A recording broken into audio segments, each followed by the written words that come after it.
Today we're going to recap and review the 2024 American action thriller film titled Rebel Ridge. Spoilers ahead, watch out and take care. The Rebel Ridge movie recap starts, and we see Terry Richmond riding his bike with his headphones on when, out of nowhere, a police car crashes into him, knocking him down. Officer Evan quickly grabs him and calls for backup. Soon another police car arrives. Evan says he has been following Terry for 2 miles, but Terry says he didn't see him. Without asking for permission, Evan starts searching Terry's backpack while another officer, Steve, checks his background. Steve finds out that Terry has no criminal record. He also notices Terry's tattoos. Terry explains that he was a Marine and served in Iraq. Then Evan finds a bag full of cash in Terry's backpack. Terry stays calm and tells them that the money is to bail his cousin out of jail. His cousin was arrested for having drugs, but the officers don't believe him. They let Terry go, but take his money, saying it might be connected to a crime. Terry insists it's his hard-earned money. He sold his car and part of his restaurant to get it. The officers warn him that getting it back won't be easy before driving away. Frustrated, Terry goes to the courthouse and tells a clerk named Elliot that the police took his money. Elliot says there's nothing he can do since the money is now in police custody. Then things get worse.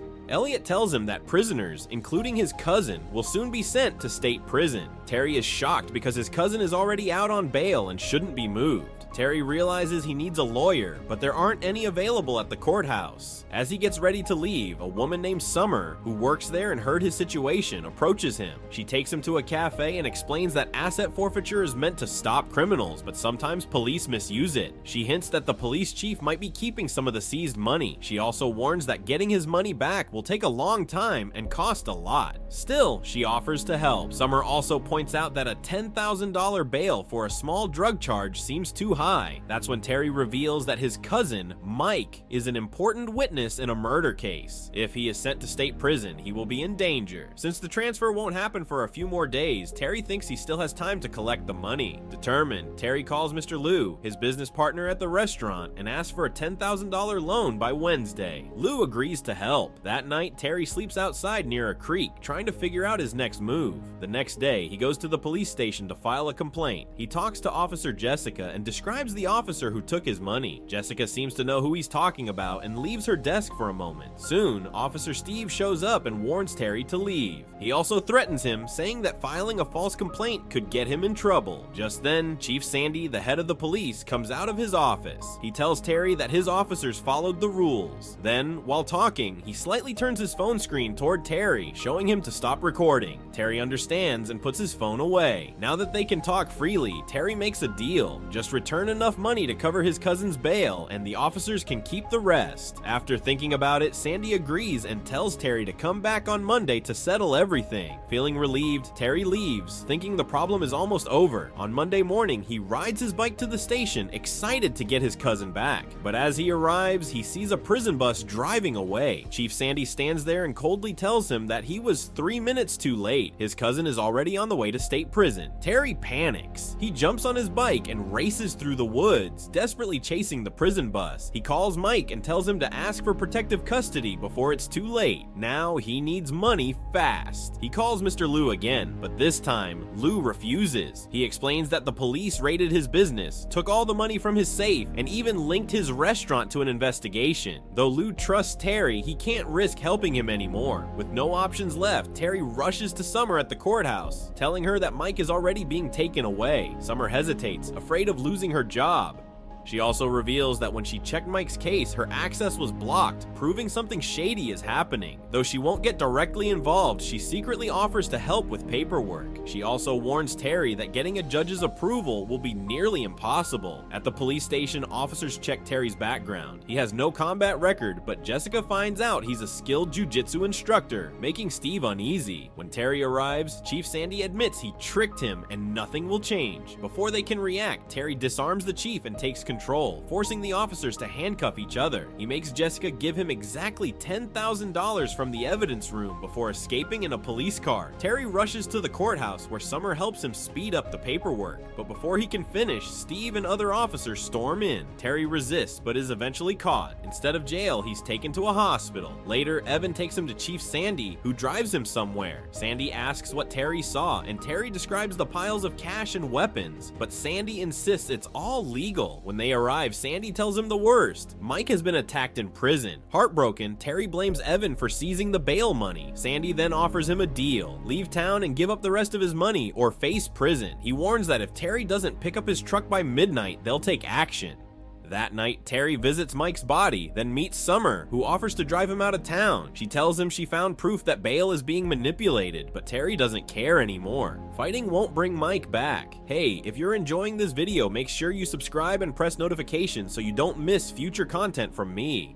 Later at home, Summer wakes up to find intruders, police officers. She realizes too late that she's been drugged. Barely conscious, she calls Terry and whispers for help. He arrives just in time, finding her barely conscious in the bathtub. She refuses to go to the hospital, explaining that a drug test would ruin her life. The next day, Summer goes to work but is forced to take a drug test. She's been set up. Meanwhile, Terry is pulled over by Steve, who reminds him he was supposed to leave town. Terry says he only came back to help someone. Steve doesn't care. He tosses a gun into Terry's truck, framing him, then shoots, grazing Terry's back. A brutal fight breaks out. Terry overpowers Steve, takes his truck keys, and speeds away before backup arrives. Now, every cop is searching for him. Wounded but moving, Terry hides his truck under a bridge and calls Summer. She tells him the cops already came looking for her, warning her to leave town and cut ties with him.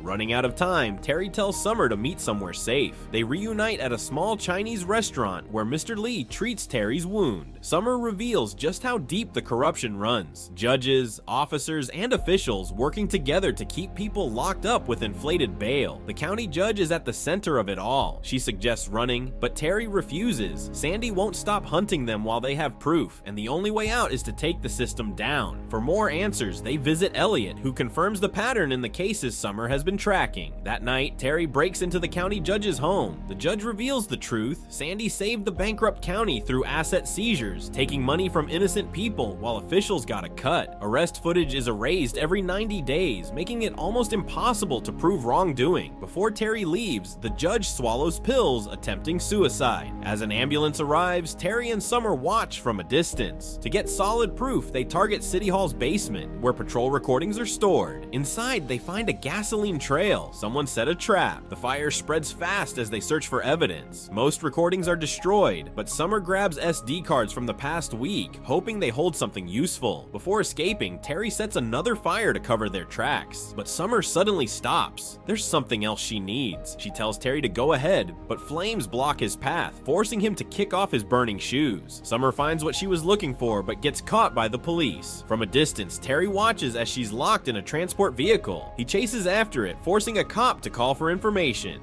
Steve picks up and offers a trade. Summer for the SD cards. They agree to meet at Rebel Ridge at dawn, but when Terry scouts the location, he realizes it's an ambush. Meanwhile, he contacts Sandy directly, but before he can say much, officers track him down, locating his car on a bridge. As officers close in, Terry suddenly hangs up. He's already outside the station. He rams his truck through the warehouse wall, triggering every patrol in the county. Inside, he confronts Chief Sandy, making it clear he's not there to kill. He reveals that Jessica has been Summer's informant all along and hands her SD cards filled with damning evidence, warning Sandy that if Summer isn't safe, he'll expose everything. To prove his point, he soaks stacks of cash, ready to burn them. Before he can act, Jessica turns on him. She pulls a gun, alerts the officers, and hands the SD cards to Steve, who immediately destroys them. Smirking, Steve reveals that Summer is barely alive after a near-fatal drug dose. As he prepares to finish her off, Evan suddenly steps in, drawing his gun, but Sandy reacts instantly, taking him down. In that moment, Terry realizes Evan, not Jessica, was the real informant. Sandy refuses to call for help, proving just how far he'll go to cover his tracks. With no choice, Terry drags Evan to cover and launches an all-out fight. Evan, bleeding out, directs him to save the last 3 minutes of patrol dash cam footage, recording the moment Sandy fired. This could expose everything. As officers hesitate, torn between duty and corruption, Terry overpowers Steve and activates the patrol siren, securing the footage. With Evan fading, Terry follows his instructions to revive Summer, who slowly regains consciousness. As they try to escape, Steve clings to the truck's window, but Summer fights back, sending him crashing onto the pavement. Surrounded, Terry prepares for a standoff until Jessica makes her choice. She rams her car into Sandy's, clearing a path. In a shocking turn, some officers side with Terry, escorting him, Evan, and Summer to the hospital instead of stopping them. At last, Summer and Evan receive care, while Terry retrieves the dashcam footage, the proof he's risked everything for. Justice is finally within reach. Thank you for watching. Don't forget to subscribe for more recaps like this and hit the like button to support us. Until next time, take care.